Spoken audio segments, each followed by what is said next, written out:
So, good afternoon. How are you? Good afternoon to you too, ma'am. So far so good. How about you? Yes, my day is going as usual. It's just monotonous. So, how is Monday Oh, treating you? it's treating me stupendously well. And previously you told me that you are under the weather. So what happened? Are you doing fine now? Yes, I'm much better now. Thank you for asking, by the way. Okay, so would you mind telling me more about yourself? Sure, sure. I would love to tell you about myself. My name is Faz. I come from north central part of India, that Okay. is Uttar Pradesh. Speaking about my education, I completed my degree in English literature in 2018. Since then, I have been teaching. I teach spoken English, communication, and variety of other things. And I have both the segment of classes, online as well as offline. When it comes to offline classes, there are a few faculties working with me, and I have few branches of my institute. Speaking about my online classes, I am the only one who teach online. Oh, When it comes to my hobbies, I don't have a hobby as such. I guess you don't have So time for that's all. hobbies. Yeah, because of time constraints, I prefer to stay with my gadgets sometimes. I'm a computer whiz, but because of the time constraints, I'm unable to follow any hobbies. Yeah, Mm, time doesn't allow. yeah. So, if somebody wants to join your classes, what should they do? Simply they text me. Like I run ads when it comes to online classes. So I run ads on Instagram or YouTube by which they get to know about my classes. So they contact me throughout mail or my contact number. And Okay. there are even referrals by which I get students. And I also have a YouTube channel. I recently rolled out a YouTube channel where I post conversational videos as well as some English tips and tricks. There I have mentioned my Gmail or my contact number. So from there I get students. My students contact me from there, whoever are interested to take classes from me. Okay. What's your channel's name? It's English Journey. Although it's a recently started channel, so if someone tried to search this channel on YouTube, then it might not appear. But there is a ID that we get. You hope you might be aware of it. So it's English Journey 11. If someone tries to search it without having any cap, without making any cap or space, so hopefully it will appear English Journey 11. Hmm. When it comes to your online classes, do you provide one-on-one or group sessions? I provide both the type of classes, but I more focus on one-on-one classes because not many people are interested in getting into the group classes. But those who are complete beginners, those who do not even know the basics, then they prefer to join the group classes that I teach some grammar concepts and some important fundamentals of spoken English. And when they become a bit proficient in that and they gain confidence speaking in group, then they join one-on-one classes to get rid of camera or the fear of having conversation. When it comes to the group classes, so I do not provide the classes on video, so it's all on audio. But when it comes to having the so because most of the people are quite afraid of having video conversation when it comes to having the this one group classes, Mm. so that's why I don't provide the video classes on group. But Hmm. when it comes to having this one-on-one classes, then I provide video classes to the students. Yes, yes. I think audio calls are pretty easy, right? Even for people who are attending audio classes, it's quite easy. They don't have to Yes. look at the person, so they can just hide and at least they'll be able to speak whatever is there on their mind. But video sessions are quite challenging. Mhm. You have to look at the person, especially you are the tutor, so obviously your English is much better.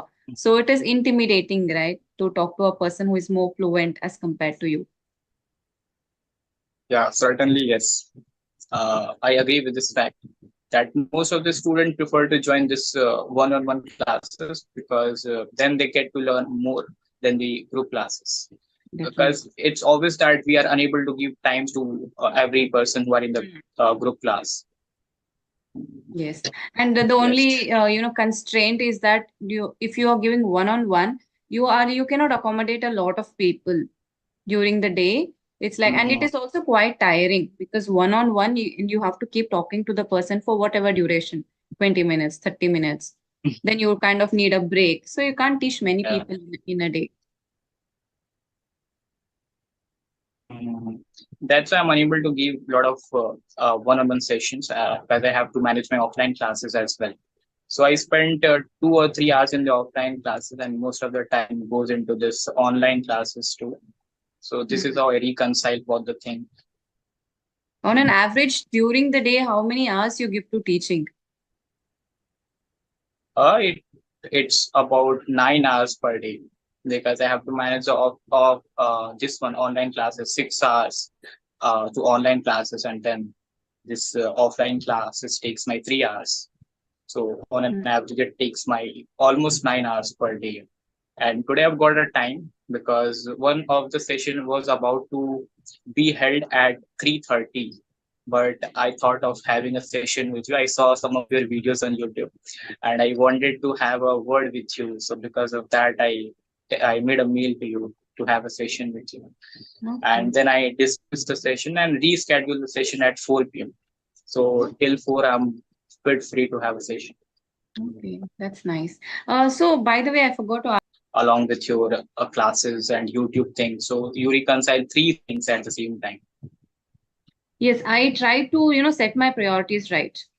So I don't, try to juggle or something. Whenever I have time, I give to YouTube. And I plan my classes accordingly when I am free, when I'm alone, I have nothing to do. At that time, I have planned the classes.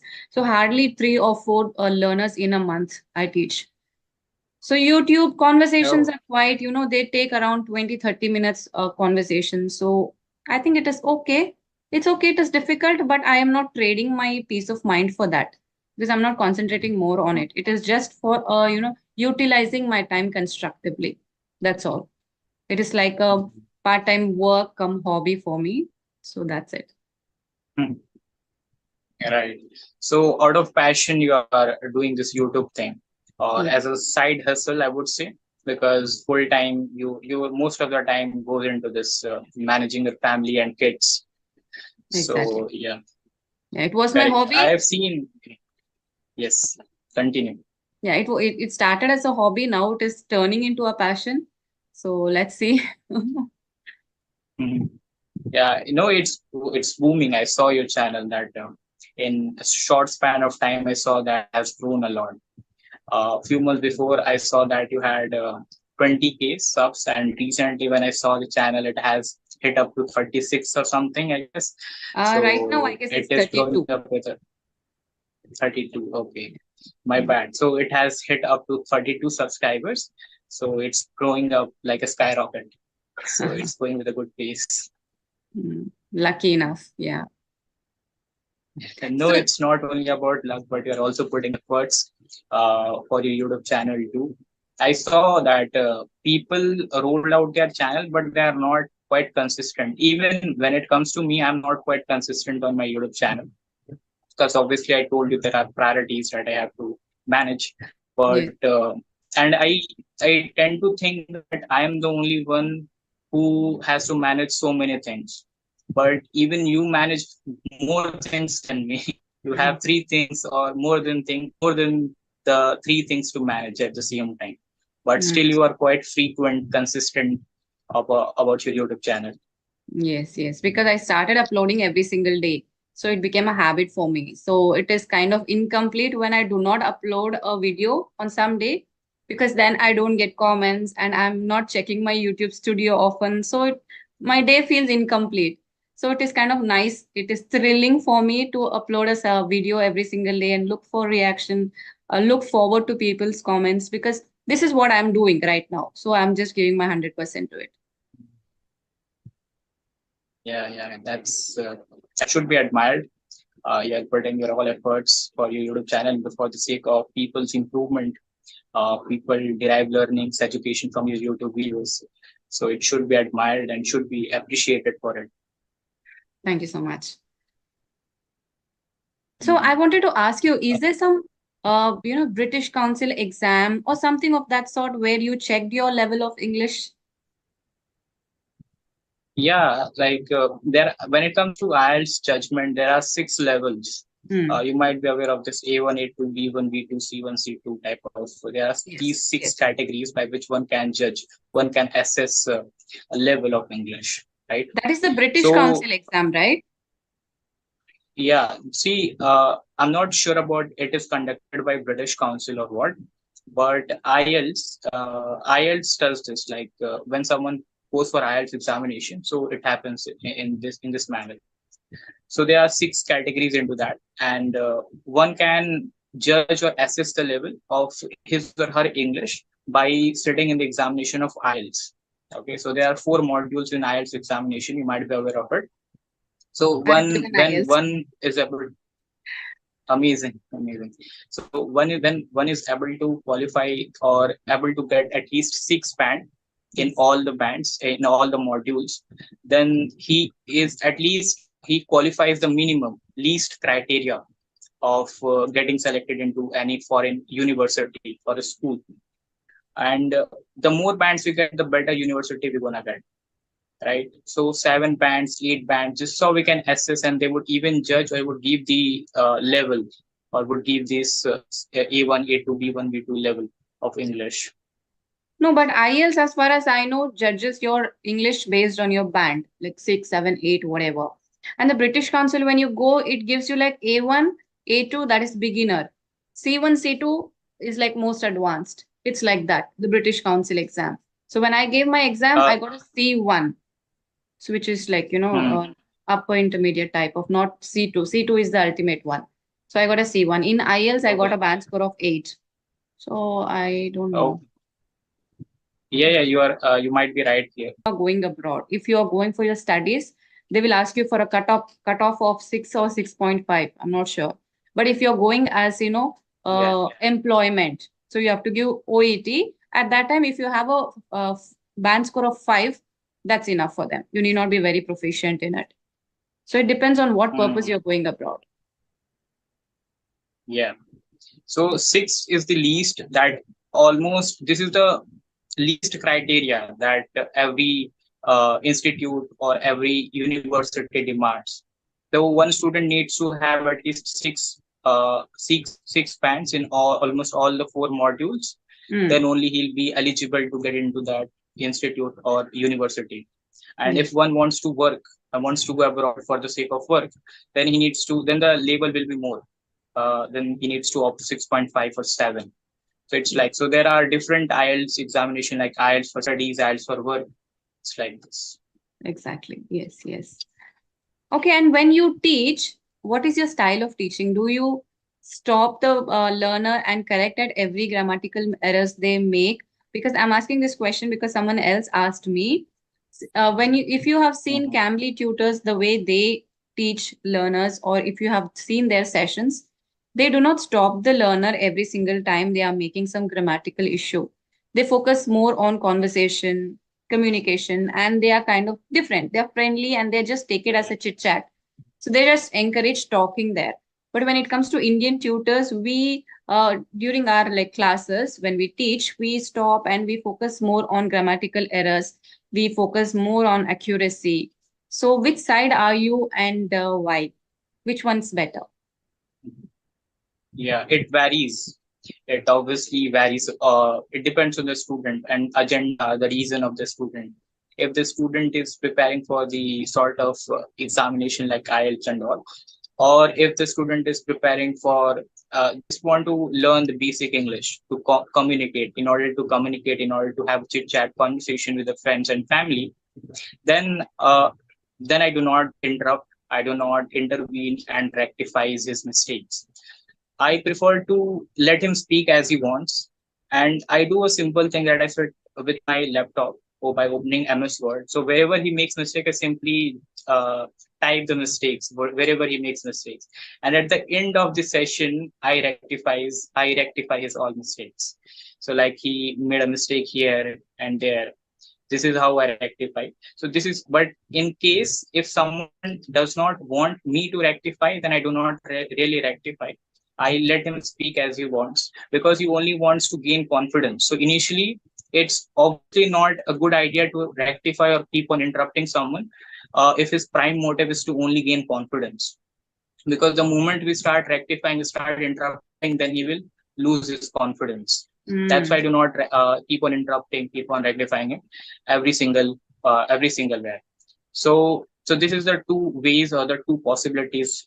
First one is that if someone wants me to rectify, I do not rectify every single time.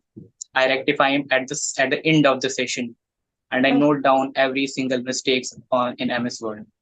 Second thing is that if someone wants to only learn chit chat conversation, how to speak to his friends, how to speak in professional settings, or how to have in general conversation with friends, family, or fellows, then I do not rectify. I let him speak. I just give them complete autonomy to speak however he wants. That's nice because under my videos, I get comments like you should stop the learner and correct them then and there. Because I have a lot of beginners also joining them. So it will become like I'm not letting them speak their mind out. This is an opportunity for people to speak because it is a matter of fact. In India, you do not have the environment to speak. So people are looking for partners to speak. So I just encourage them to speak first, let them speak, and I don't intervene, I don't rectify their mistakes because I have a little bit of confidence. Maybe when they see their recording they will be able to identify what went wrong. uh, Second thing is they might feel underconfident, and I want to make it a judgment free space. When they are making so many mistakes and I'm stopping and correcting them at every point, they may feel low esteem that, oh my god, I'm making so many mistakes. So I don't want them to feel that way. So this YouTube sessions I don't rectify, but during my Right. classes, obviously I do. Yeah. Correct. That's the best idea, because if someone, this is my personal opinion, that's what I think, is that if someone only wants to gain confidence and only wants to speak in English, then there are a variety of application out there on Play Store. Those applications are free of cost. Why don't they use and practice there? Even they'll find some good people to speak in English, so they may use those applications to speak. But they opt for our classes is just because they want to be rectified. They want us to rectify. So this is what I think, and there might be the other reasons. There could be the other reasons as well. Like they are seeking a proficient speaker who can speak with them. So that could be the other reason. Mm. Yes. Yeah. So that's the thing. And what is the methodologies that you use to teach to your students? You also focus on grammar type, like do you also keep on teaching them grammar skills? If some complete beginner, then do you prefer to teach them grammar? I'm an engineer, and whatever I've learned is like that. I've learned it naturally. The way I learned my native language, I've learned English like that. So if somebody approaches me, I tell them this first thing, that if you want me to teach you grammar, I will learn. I will learn and then I'll teach you. But don't expect me to be a grammar teacher. If you want to learn conversational skills, communication, you want to gain confidence, I will rectify your mistakes because I know what is right and wrong. But why it is wrong, that will need a little bit of research. I'll give it to you at that time. I'll research and tell you, but I'll just make them clear so that they don't expect me to take grammar classes for them. That thing I don't do. I just indulge in conversations, and whatever mistakes they are doing, I will rectify it. That's it. Maybe if they want a few vocabulary, fancy words, I'll give it to them. That's it. Mhm. But let's suppose if someone does not know the basics or is unable to form the right sentences. In such scenarios, what you do?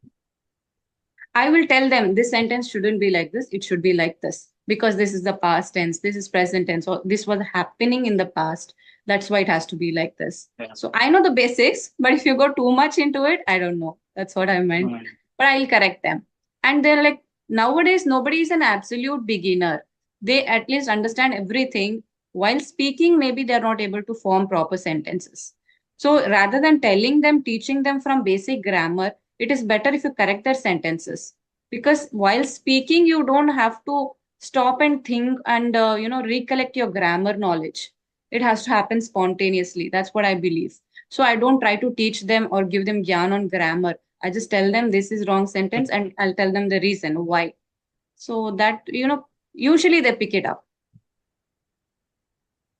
Yeah. Amazing, very fascinating to know that.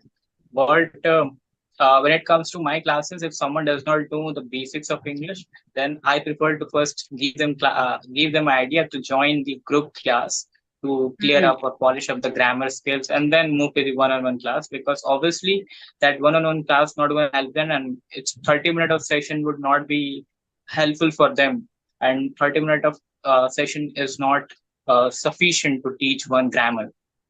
So I asked them to join the group session so that they can learn the basics of English. I give 1 hour of sessions every day when it comes to group classes so that I teach them the basics of grammar. And when they become proficient into it, then they join this this one-on-one class to gain up confidence, to hone up the conversational skills. Obviously, because you were inclined towards, you wanted to be a teacher and you're equipped with all the knowledge, right? You're educated in that way. But my journey started as an accident, which I never wanted to be or I never thought of being. I would be, but it happened as an accident. So I don't know, maybe I'm planning that I will learn more so that I will be able to educate people more. So, like, things are on paper. So let's see. I'm just thinking of starting something like learning again English on how to start from basic grammar and everything, teaching, officially teaching. So let's see. Yeah, very interesting to know this. And ma'am, I want to say this: the 30 minute of session has been right. Yeah. Yeah, we'll end the session. That's it. The questions from my end are over. So anything else from your end you want to add for my viewers or share anything else, you can do that. Yeah, it has been like I just have to thank you. I just have to. I'm really, really thankful to you that you gave me a chance to become a part of this video. I'm really in that grateful to you that you showed up and you gave me a chance to have a conversation. I always wanted to have a word with you, and finally, I had a word with you. I'm really glad. Thank you so much for giving me your time as well because you're a busy person. You removed your time separately to have a word with me. That's really nice of you. Thank you so much. It was really nice talking to you and knowing you. So we'll meet again.